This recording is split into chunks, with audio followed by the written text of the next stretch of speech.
Halo, apa kabar teman-teman Peltizen yang ada di rumah? Ketemu lagi nih sama kita. Kira-kira hari ini kita mau bahas apa ya? Emangnya hari ini kita mau bahas apa sih, Gar, Rin? Ayo dong, masa nggak tahu? Coba Aurina kasih tahu ke Catherine, hari ini kita mau bahas apa? Di hari ini tuh kita mau membahas tentang suatu perubahan yang dilakukan oleh salah satu tokoh pahlawan wanita Indonesia, yaitu R.A. Kartini. Tapi sebelum kita membahas materinya lebih lanjut, gimana kalau misalnya kita perkenalan lebih dulu? Halo semuanya, aku Aurina. Aku Edgar. Aku Catherine dan kami dari kelas 11 IPS 3. Sebelum kita lanjut ke materinya lebih dalam, yuk kita sama-sama nonton cuplikan ini dulu.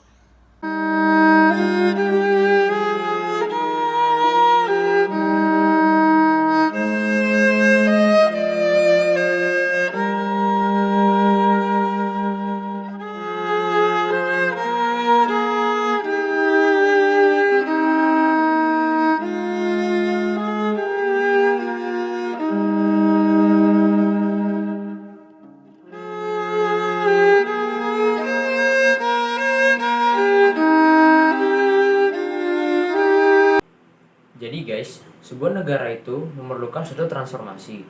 Karena dengan adanya perubahan akan membantu kita menjalani proses perubahan karena tuntutan situasi dan kondisi yang terjadi dalam kehidupan kita. Indonesia sudah mengalami berbagai banyak transformasi. Salah satunya tokoh wanita yang akan kita bahas pada hari ini, yaitu Raden Ajeng Kartini. Sedikit profil, Raden Ajeng Kartini ini berasal dari keturunan bangsawan Jawa yang merupakan putri dari Raden Mas Adipati Aryo Sosroningrat, seorang pati yang diangkat menjadi bupati setelah Kartini lahir. Ibu Kartini bernama M.A. Ngasirah yang berprofesi sebagai guru agama di Teluk Kawur, Jepara. Karena Kartini yang merupakan seorang keturunan bangsawan, maka ada suatu tradisi yang tidak boleh dilanggar, yaitu tradisi tersebut adalah dipingit, yang mana mengharuskan seorang anak perempuan untuk di rumah saja sampai menikah dan tidak diberikan hak kesempatan bagi perempuan. Dengan adanya hal tersebut, membuat Kartini merasa bahwa adat istiadat Jawa, bahkan agama itu merupakan suatu faktor yang merugikan perempuan dan menjajah perempuan. Pada masa itu, Kartini melihat bangsa barat, terutama Belanda, yang memberikan kesempatan kepada kaum perempuan untuk bersekolah atau menggapai cita-citanya tanpa harus terkungkung dengan pernikahan. Berbeda dengan adat istiadat Jawa pada masa itu, yang mengharuskan satu-satunya cita-cita perempuan adalah menikah dan menjadi ibu rumah tangga. Benar-benar perempuan pada masa itu nggak dihargai banget loh. Kartini yang merasa ingin perempuan di Indonesia bisa sebebas perempuan Belanda pun, demi mencapai cita-citanya tersebut, ia memulai perjuangannya. Iya betul, tapi Kartini ini nggak berjuang sendiri, ada beberapa teman lainnya juga. Nah, karena keinginannya dalam membuat adat istiadat untuk kesempatan kemajuan bagi kaum perempuan secara cepat pada masa itu, membuat dia itu merasa sendiri. Sebab para kaum tua memberikan pendapat kepada beliau bahwa dia bisa mengambil sisi positif dari bangsa luar, tapi jangan dicontoh sama persis. Karena kondisi budaya atau adat istiadat kita yang berbeda dengan bangsa luar. Walaupun begitu ya guys, dia nggak nyerah sama sekali loh. Beliau terus lanjut pantang mundur demi tekadnya tersebut. Ya walaupun pada akhirnya dia menikah sesuai dengan adat istiadat yang pada saat itu merupakan lingkungannya. Pada dari itu dia sadar bahwa suatu individu tidak dapat dilepaskan dari lingkungannya.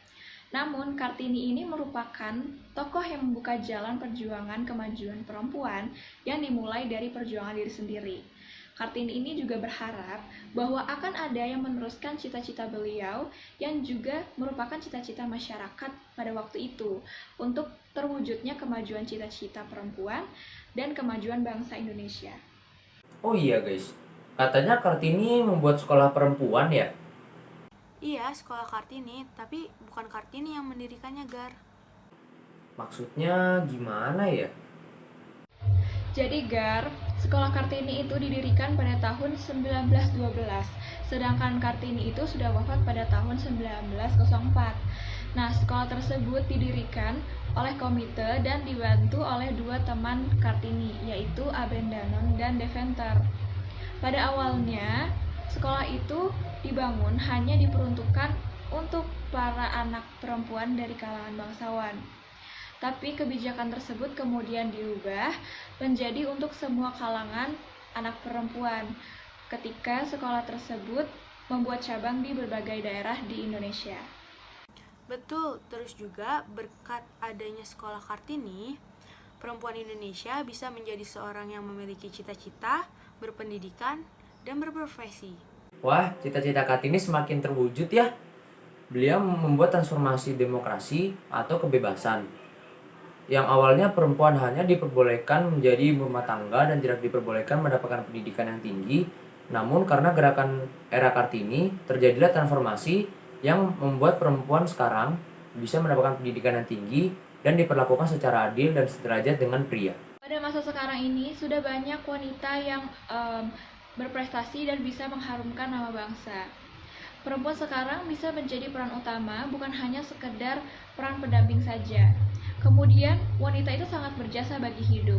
Karena jika tidak ada seorang wanita, dari mana seseorang akan dapat dilahirkan? Hidup ini juga lebih dominan diurus oleh seorang perempuan. Bahkan bukan hanya sewaktu kita kecil saja diurus oleh seorang wanita, tetapi ketika kita sudah dewasa pun, kita akan tetap membutuhkan seorang wanita juga. Selain itu, wanita pada masa sekarang tidak hanya bertugas sebagai pengurus rumah alias IRT, tetapi mereka juga bisa memiliki pendidikan yang tinggi dan juga menjadi wanita karir loh.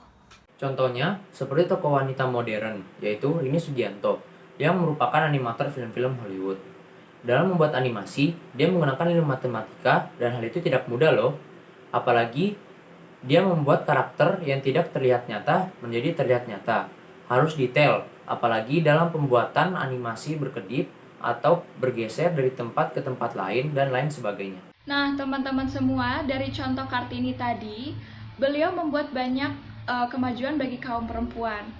Perempuan di masa sekarang dapat memperoleh hak yang sama dengan laki-laki dalam memperoleh pendidikan dan kesehatan. Hal ini jugalah yang menjadi inti dari perjuangan Kartini, yaitu membebaskan perempuan dari kebodohan. Serta laki-laki yang diharapkan juga untuk bisa memulai perubahan dengan memberikan kesempatan seluas-luasnya bagi perempuan. Serta berkat Kartini dan para pahlawan perempuan lain, kaum wanita di Indonesia mendapatkan perlakuan yang adil, sama seperti peranan kita dalam hubungan kita dengan kerajaan Allah, yang mana tata kelola dunia ini harus makin dikembangkan berdasarkan kebenaran, dibangun dalam keadilan, dihidupkan dengan cinta kasih, harus menemukan keseimbangannya yang semakin manusiawi dalam sebuah kebebasan. Guys, itu tadi adalah perubahan yang terjadi oleh salah satu tokoh pahlawan wanita Indonesia. Oke guys, sampai sini aja ya video dari kita. Bagaimana menurut teman-teman PLTzen? Terima kasih sudah mendengarkan dan menonton vlog kami dari awal hingga akhir. Semoga kita bisa bertemu di kesempatan selanjutnya. Semoga vlog kami dapat bermanfaat ya teman-teman. Terima kasih, bye semuanya.